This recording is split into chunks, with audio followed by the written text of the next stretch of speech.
ನಮ್ಗೆ. ಒಂದು ನಿಮ್ಮ ಮತ್ತೆ ಬಿಗ್ ಬಾಸ್ ಅಲ್ಲಿ ಇದ್ದಾಗ ಗಿಲ್ಲಿ ಬಾಂಡಿಂಗ್ ತುಂಬಾ ಚೆನ್ನಾಗಿತ್ತು. ಗಿಲ್ಲಿ ಬಿಗ್ ಬಾಸ್ ಮನೆಯಿಂದ ಹೊರಗಡೆ ಬಂದ್ಮೇಲೆ, ನೀವು ಹೊರಗಡೆ ಬಂದ್ಮೇಲೆ ಫಸ್ಟ್ ಮೀಟ್ ಆಗಿದ್ದು ಎಲ್ಲಿ, ಏನಂದ್ರು ಗಿಲ್ಲಿ? ನಾನು ಅವರಿಗೆ ಫಸ್ಟ್ ಎಲ್ಲಿ ಮೀಟ್ ಆಗಿದ್ದೀರಿ ಗೊತ್ತುಂಟಾ?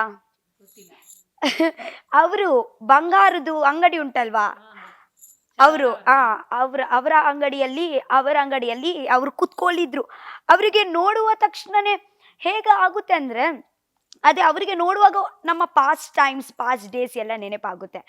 ಆ್ಯಂಡ್ ಹೇಗಂದರೆ, ನಾನು ರಘುವನ್ನಾಗಲಿ ಮಾಲ್ವನ್ನಾಗಲಿ ಸೂರಿ ಯಾರು ಇಬ್ಬರು ಎಲ್ಲರೂ ಇದ್ದಾರಲ್ವ, ನನಗೆ ಇವಾಗ ಒಳಗೆ ಬಂದ ನಂತರ ಜಾಸ್ತಿ ಮಾತಾಡಲಿಕ್ಕೇ ಆಗಲ್ಲ. ಯಾಕೆ ಗೊತ್ತಿಲ್ಲ, ನಾನು ಸ್ವಲ್ಪ ಮಾತಾಡುವಾಗ ದುಃಖ ಬರುತ್ತೆ ನನಗೆ.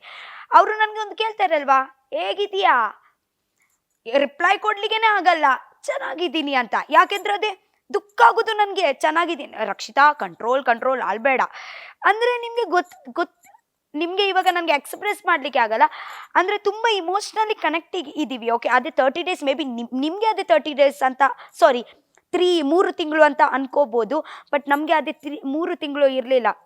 ಹೇಗಂದರೆ, ನಾವೊಂದು ಚಿಕ್ಕ ಮಗುವಿಂದ ನಾನು ಅಲ್ಲಿ ಹೋಗಿದ್ದೀನಿ, ಒಂದು ದೊಡ್ಡ 30 ವರ್ಷ ಅಲ್ಪ ಬದುಕದು ಬಂದಿದ್ದೀನಿ, ಹಾಗೆ ಒಂದು ಫೀಲ್ ಆಗ್ತಾ ಉಂಟು. ಸೊ ಅವ್ರಿಗೆಲ್ಲ ನೋಡಿ ಒಂದು ಸಂವೇರ್ ಅದೇ ಒಂದು ಎಲ್ಲ ಪಾಸ್ಟ್ ಎಲ್ಲ ನೆನಪಾಗುತ್ತೆ. ಆ್ಯಂಡ್ ನನಗೆ ಜಾಸ್ತಿ ಮಾತಾಡಲಿಕ್ಕೆ ಆಗಲ್ಲ ಆ ಸಿಚುವೇಶನಲ್ಲಿ.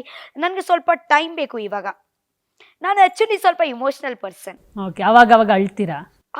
ಯಾವಾಗ ಅಳ್ತಾ ಇರ್ತೀನಿ, ನನಗೆ ಕೂಡ ಗೊತ್ತಿಲ್ಲ ಯಾಕೆ ರಕ್ಷಿತಾ ಅಳುವುದು ಅಂತ.